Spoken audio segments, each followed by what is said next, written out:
Duncan Jones has hit back at critics of his new film and reveals that their reaction on Twitter has recharged his heart in a new interview with A Big Issue. While critics have had a lot to say about Mute, the writer-director's new film, which has just launched on Netflix, very little of it has been positive. "I haven't read it, but I am aware of it. And it hurt, literally, for the first day and a half," says Jones. "I know I spend too much time on it, but this is one case where Twitter came to the rescue. The love and support from people who were able to get in touch with me directly, especially people like sci-fi writer William Gibson, who I am a huge fan of, has completely recharged my heart. It has been really good.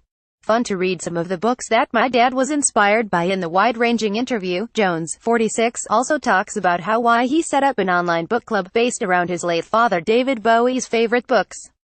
"Honestly, it was only ever initially intended as an exercise for myself that I was inviting anyone else in on if they wanted to.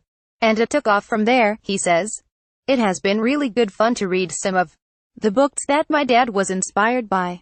The next one is going to be Spike Milligan's Puckoon, so that is going to be a nice new flavor." Duncan Jones BTS Duncan Jones directing Mute in Berlin. Mute is set in the near future in Berlin, a city Jones lived in as a child while his father was writing and recording his finest albums. "I have had this very unique history with Berlin," says Jones. "I was there as a little kid in the 1970s, but even at that age I got a sense of the strange energy.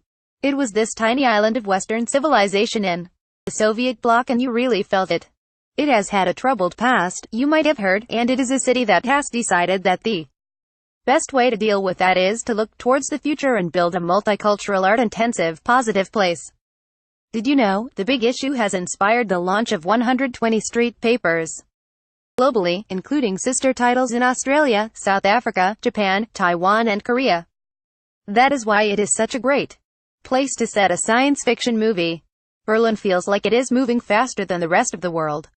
After spending 16 years trying to get the film made, during which he shot award-winning debut Moon, sci-fi thriller Source Code and fantasy Warcraft, Jones admits that having his passion project pummeled in the press has pained him.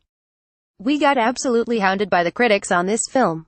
I really, truly don't believe it was due," he says.